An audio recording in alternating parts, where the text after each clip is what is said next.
ABD eski başkanı ve başkan adayı Donald Trump'a düzenlediği miting sırasında ateş açıldı.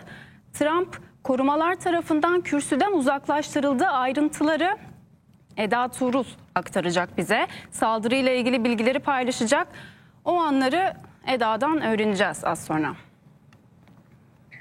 Evet Ezgi Gülhan, Donald Trump Pensilvanya'da mitingde konuşma yaptığı sırada oldukça büyük bir kalabalık varken aniden silah sesleri duyuldu ve aslında o sırada Donald Trump'ın aniden yere eğildiğini görüyoruz ve daha sonra hemen gizli servis çalışanları müdahalede bulundular. Tabii bu sırada çekilen fotoğraf karesinden anladığımız, Amerikan basınının yazdığı ilk yorumlardan gördüğümüz şu ki özellikle kulak kısmından yaralandığı düşünülüyor. Çünkü yüzünde kan olduğunu görebiliyoruz ama en sıcak gelişme şu: Donald Trump bir açıklama yaptı, durumunun iyi olduğunu söyledi ve şu anda tıbbi bir tesiste kontrollerinin yapıldığını aslında söyledi. Bu sırada Beyaz Saray'dan da bir açıklama geldi. ABD Başkanı Joe Biden'ın olaya ilişkin briefing aldığı, olaya dair bilgilendirildiği aktarıldı. İlk bölgeden gelen görüntülerde de aslında zaten Donald Trump'ın konvoyunun miting alanından hemen ayrıldığını görmüştük. Tabii şunu belirtelim: Amerika Birleşik Devletleri son dönemde nasıl bir atmosferden geçiyor?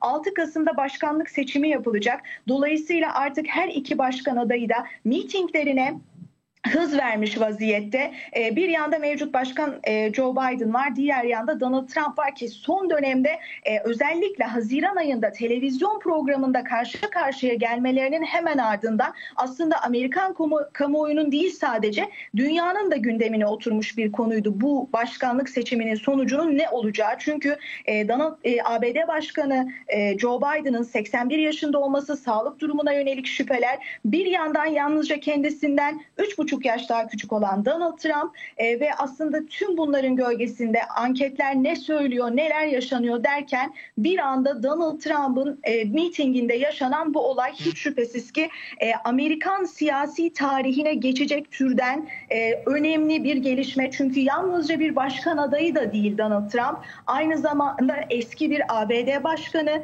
elbette ki destekleyenleri kadar politikalarına karşı çıkanlar da var. Özellikle göç konusunda çok sert söylemleri olan bir başkandan bahsediyoruz döneminde. Attığı önce Amerika diyen bir Donald Trump olduğunu biliyoruz. Dolayısıyla Donald Trump eğer yeniden Beyaz Saray'a seçilirse, yeniden gelirse göreve, bundan sonra nasıl bir politika izleyecek, nasıl Amerikan dış politikasına yön verecek? Tabii buna yönelik endişelerin de olduğu bir dönemde böyle bir saldırı gerçekleşti. Tabii şunu bilmiyoruz: bu saldırının arkasında kim var ya da kimler var, nasıl gerçekleşti? Bunların hepsi zamanla açığa çıkacak ama hiç şüphesiz ki bundan böyle seçim sürecine yön verecek bir olaydan, aslında tarihi bir olaydan bahsediyoruz. Çünkü Donald Trump'ın da aslında geçmişten günümüze kadar siyasi söylemlerine baktığımızda hiç şüphesiz ki böyle bir saldırının ardından belki söylemlerini daha da, tonunu daha da sertleştirecek. Tabii bu seçmenin tavrını nasıl etkileyecek? Bu da çok önemli. Seçmen bundan sonra yaşananları nasıl değerlendirecek? Bu saldırının arkasından kim çıkacak? Bunları zaman gösterecek. Biz de takip etmeye devam ediyor olacağız ama daha Kasım'a oldukça aslında uzun bir süre var. Bundan sonra Donald Trump mitinglerine nasıl devam edecek? Güvenlik önlemleri nasıl alınacak? Bunlara da bakacağız. Tabii yeni yavaş yavaş saldırıya ilişkin tepkiler, açıklamalar gelmeye devam ediyor. Saldırının yaşandığı yer Pensilvanya'ydı. Pensilvanya'nın valisi de açıklama yaptı, saldırıyı kınadığını söyledi. İlk açıklamalardan biri Mike Pence'ten geldi. Amerika Birleşik Devletleri'nin eski başkan yardımcısı. Yani Donald Trump'la birlikte omuz omuza çalışmış bir isim. Mike Pence de saldırıyı kınadığını söyledi. Tabii burada Joe Biden nasıl bir açıklama yapacak? O bundan sonra nasıl bir tavır izleyecek? Bu da çok önemli. Biden'ın da tam da böyle adaylıktan çekilmesinin konuşulduğu, adaylıktan çekilmesini isteyenlerin sayısının her geçen gün daha da arttığı, demokratların yani kendi partisinden isimlerin desteğini her geçen gün giderek kaybettiği bir atmosferde yaşandı bu. Dolayısıyla Biden'ın bundan sonra izleyeceği tavır da hiç şüphesiz ki çok önemli olacak. Biz son gelişmeleri takip etmeye devam edeceğiz diyebilirim Ezgi. Teşekkür ediyoruz Eda. Şimdi Amerika Birleşik Devletleri'nde Haber Global muhabiri Saadet Çelikçi var. Saadet, sen oradasın. Şimdi Amerikan medyası bu konu hakkında ne diyor? Zamanlaması da bu olayın tabii ki dikkat çekti aynı zamanda. Tam seçimlerin olduğu vakit. Senden alalım bilgileri. Eski Başkan Donald Trump Beyaz Saray'a geri mi dönecek, Biden devam mı edecek tartışmaları yaşanırken bugün yaklaşık 10 dakika önce eski Başkan Donald Trump'a bir saldırı haberi aldık aslında. Donald Trump mitingdeydi, Pensilvanya'daydı, Pittsburgh'taydı ve o miting alanı çok kalabalıktı. Kalabalıkların arasında sesler duyuldu, silah sesleri duyuldu ve o silah seslerinin ardından da korumaların Donald Trump'ı korumaların aşağı indirdiği, yere indirdiği görülüyordu ve aslında Donald Trump indirilirken bir yandan da insanların çığlık sesleri duyuluyordu. Silah sesleri duyuldu, ateş açıldı Donald Trump'a. Ateş açılınca Donald Trump'ın sağ kulağı yaralandı. Silah seslerinin duyulmasının ardından Donald Trump'ın yaralandığı görüldü. Neresinden yaralandı? Sağ kulağından yaralandı. Korumalar tarafından o kürsüden aşağı indirildi ve gizli servis tarafından da Donald Trump miting alanından uzaklaştırıldı aslında. Pensilvanya'daydı, Pittsburgh'daydı, miting alanındaydı. Seçime çok az bir süre kaldı aslında, aylar kaldı ve seçim çalışmalarını da aslında her eyalete devam ettiriyor Donald Trump. Yine baktığımızda da Biden'la Amerika Birleşik Devletleri Başkanı Joe Biden'la da kıyasıya bir rekabet, kıyasıya bir yarış içinde Donald Trump'ta seçim çalışmaları kapsamında her eyalette şu an bir miting düzenlediğini görebiliyoruz ve o mitinglerde, Pensilvanya'daki mitingde özellikle bir ateş açıldığını duyduk. Gizli servis koruyucu önlemler aldığını ve eski başkanın güvende olduğunu söyledi. Gizli servis tarafından Donald Trump bölgeden uzaklaştırılmıştı ve gizli servis koruyucu önlemler aldığını, eski başkanın da güvende olduğunu söyledi. Bu şu anda aktif bir gizli servis soruşturması olduğu da yine bilgilendirildi ve daha fazla bilgi Donald Trump'ın sağlık durumundan sonra açıklanacağı söylendi. Donald Trump şu anda hastanede tedavisi devam ediyor ama saldırının failleri kim, saldırıyı kimler gerçekleştirildi? O şu anda belli değil. O da yine zamanla birkaç gün içinde özellikle belli olacak diyelim ama özellikle şu anda gizli servis tarafından devam ediyor bu Donald Trump'ın yaralanması, Donald Trump'ın yine özellikle o bölgeden, miting bölgesinden ayrılması.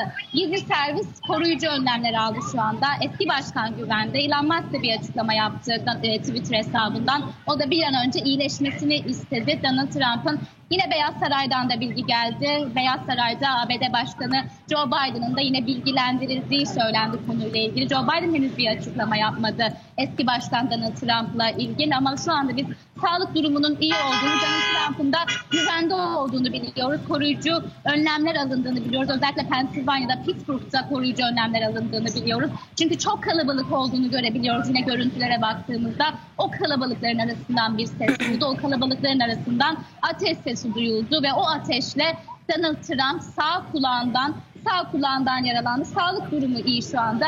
Kalabalıkta özellikle yine miting alanına baktığımızda oradaki kalabalıkta tahliye edildi Donald Trump'ın vurulmasından, silah seslerinin ardından. Ama şu an baktığımızda, bölgeye baktığımızda özellikle bölgede kalabalığın tahliye edildiğini, Donald Trump'ın gizli servis tarafından